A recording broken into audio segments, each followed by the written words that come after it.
नमस्कार, मैं मनु पवार। उत्तराखंड के मुख्यमंत्री पुष्कर सिंह धामी की तरफ से कभी ये क्लेम किया जाता है कि उनकी सरकार ने 3 साल में 23,000 सरकारी नौकरियां दे दी।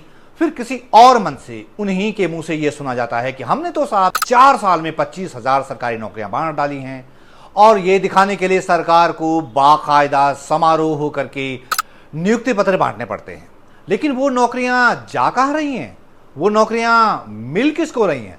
इससे पहले कि ये किसी को पता चल पाता, किसी को इसकी खबर लग पाती, हाकम सिंह रावत जैसे किसी नौकरी माफिया या किसी नकल माफिया का नया अवतार प्रकट हो जाता है। और फिर वही होता है जो उत्तराखंड के सरकारी तंत्र में रघुकुल रीति चली आ रही है। उत्तराखंड अधीनस्थ चयन सेवा आयोग यानी UKSSSC के स्नातक स्तरीय भर्ती परीक्षा का पेपर लीक हो गया। इस पर मुझे क्रांतिकारी शायर दुष्यंत कुमार का वो शेर याद आ गया कि यहां तक आते आते सूख जाती हैं कई नदियां, मुझे मालूम है पानी कहां ठहरा हुआ होगा। तो नौकरियों का यह पानी माफिया की मुट्ठी में कैद है और प्रदेश के यूथ के लिए रोजगार की और अवसरों की नदियां सूख गई हैं। और अपनी नौकरियां बेचे जाने से क्रोधित उत्तराखंड का युवा बेरोजगार देहरादून में धरना प्रदर्शन कर रहा है, प्रोटेस्ट कर रहा है, पुलिस की लाठियां खा रहा है, सरकार से सवाल कर रहा है, लेकिन जवाब किसी के पास नहीं है क्योंकि सरकार और उसका सिस्टम पहले ही एक्सपोज हो चुका है।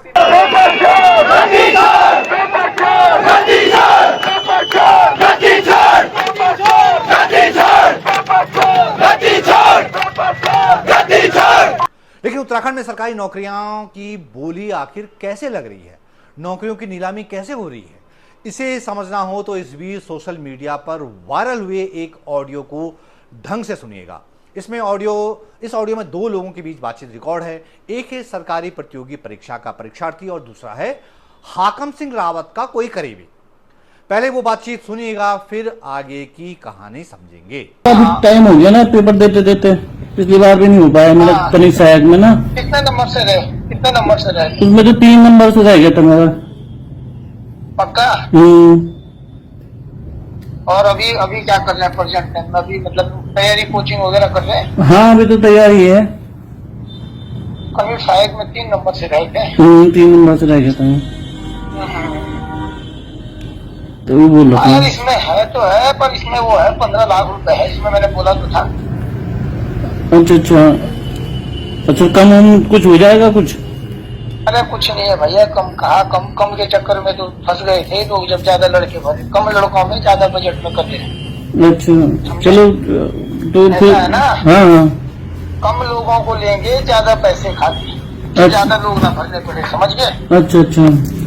पहले तो ये काम 12 में होता था। हाँ। लेकिन अब बढ़ा दिया ना। अब ये है कि लड़के ज्यादा नहीं भरने, 2 4 5 भरने बस। और वो सर वो थोड़ा पैसे का कैसा होगा? वो तो कैश होगा भैया सारा। सुना आपने? वो दलाल क्लेम कर रहा है कि सरकारी प्रतियोगी परीक्षा में पास कराने का रेट पहले 12 लाख रुपए था और अब 15 लाख रुपए हो गया है, वो भी एकदम कैश। हालांकि मैं इस ऑडियो के बारे में दावा नहीं कर रहा हूं कि ये उसी पंकज का है जिसे हाकम सिंह रावत का करीबी बताया जा रहा है, लेकिन इससे इतना तो पता चल ही रहा है कि उत्तराखंड में सरकारी नौकरियां कितनी ऊंची बोली लगाकर बेची जा रही हैं। इसलिए अगर उत्तराखंड अधीनस्थ चयन सेवा आयोग यानी UKSSSC का पेपर लीक हुआ है तो यह सिर्फ संयोग नहीं हो सकता। यह परीक्षा 21 सितंबर को हो रही थी, जिसमें असिस्टेंट रिव्यू ऑफिसर, पटवारी, लेखपाल, ग्राम विकास पंचायत अधिकारी समेत ग्रेजुएट लेवल के कई पदों के लिए परीक्षा होनी थी। परीक्षा का पेपर सुबह 11 बजे शुरू हुआ और सिर्फ 35 मिनट के बाद ही पेपर एग्जाम सेंटर से बाहर लीक हो गया। जाहिर है इसके तार भी कहीं ना कहीं उस नौकरी माफिया या उस नकल माफिया से जुड़े हो सकते हैं जो परीक्षा में पास कराने के लिए 15 लाख रुपए की बोली लगा रहा है। सरकार ने लोगों की आंखों में धूल झोंकने के लिए हाकम सिंह रावत और उसके एक साथी को गिरफ्तार तो करवा लिया है, लेकिन हो सकता है कि हाकम सिंह सिर्फ मोरा हो। इसमें बड़े खिलाड़ी भी तो शामिल हो सकते हैं क्योंकि ऊंची बोलियां लगाई गई है नौकरी के लिए।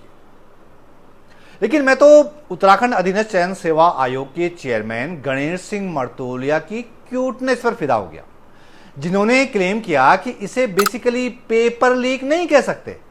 पेपर लीक दूसरी बात हो गई। ये किसी सेंटर से प्रश्न पत्र के 3 पन्ने बाहर निकले हैं बाहर आए तो हो सकता है कि कहीं और चला गया हो, किसी ने प्रश्न पत्र हल कर दिया, उनकी मदद कर दी। वाह, क्या बात कह दी। हमारे अफसर कितने मासूम हैं, कितने क्यूट हैं। पेपर लीक नहीं हुआ, किसी पेपर के 3 पन्ने बाहर आ गए, किसी ने सॉल्व कर दिया, किसी की मदद कर दी। भाई ये चल क्या रहा है उत्तराखंड में?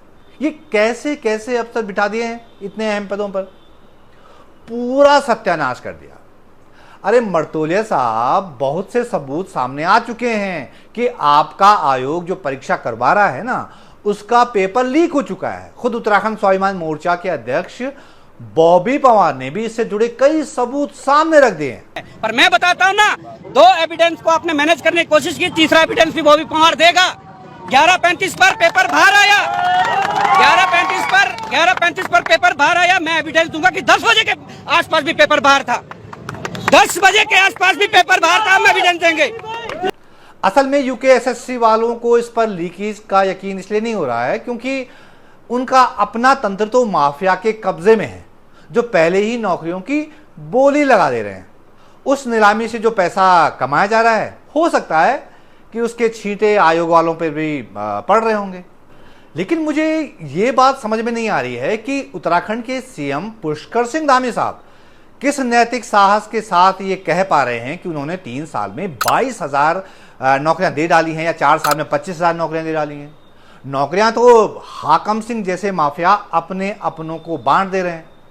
पता नहीं सीएम साहब या उनको महानायक बताने पर तुले उत्तराखंड के सूचना विभाग के बड़े बड़े अधिकारी मुख्यमंत्री के सोशल मीडिया पोस्ट पर आए आम लोगों के कमेंट्स को भी पढ़ते होंगे या नहीं पढ़ते होंगे।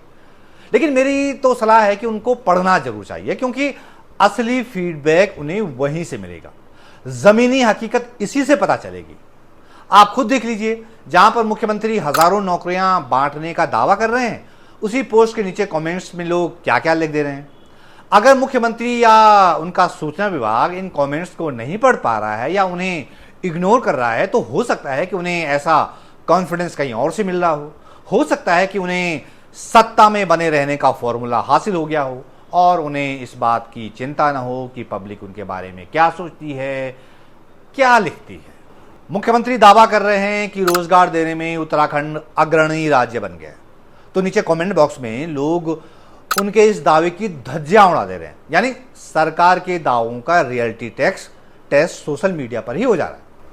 हो सकता है कि सरकार को वास्तव में इस बात का एहसास हो गया हो कि रोजगार देने के मामले में वो फिसट ही रही है, इसीलिए सरकारी नौकरी के नियुक्ति पत्र को इवेंट में तब्दील कर दिया गया। सवाल तो यह है कि आखिर नियुक्ति पत्र सरकार क्यों बांटे?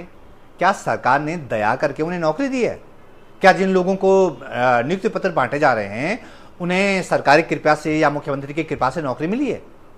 भाई उन्होंने एग्जाम की तगड़ी तैयारी की होगी ना, एग्जाम पास किया होगा, इंटरव्यू क्लियर किया होगा, तभी जाकर तो उन्हें नौकरी मिली होगी। तो ये तो परीक्षार्थी की अपनी मेहनत है, उसका अपना टैलेंट है, इसमें सरकार बीच में प्रदान क्यों बन रही है भला? जाहिर है सरकार को ये ड्रामा करने की जरूरत इसीलिए पड़ रही है क्योंकि जमीनी सच्चाई का एहसास उसे भी हो गया है। लेकिन उत्तराखंड के नौजवानों, उत्तराखंड के बेरोजगारों के साथ तो बड़ा धोखा हो रहा है। हमारे यूथ ने प्रतियोगी परीक्षाओं के लिए कितनी तैयारी की होगी, कितनी मेहनत की होगी, और कोई माफिया बीच एग्जाम में पेपर लीक करके उनका भविष्य चौपट कर दे रहा है।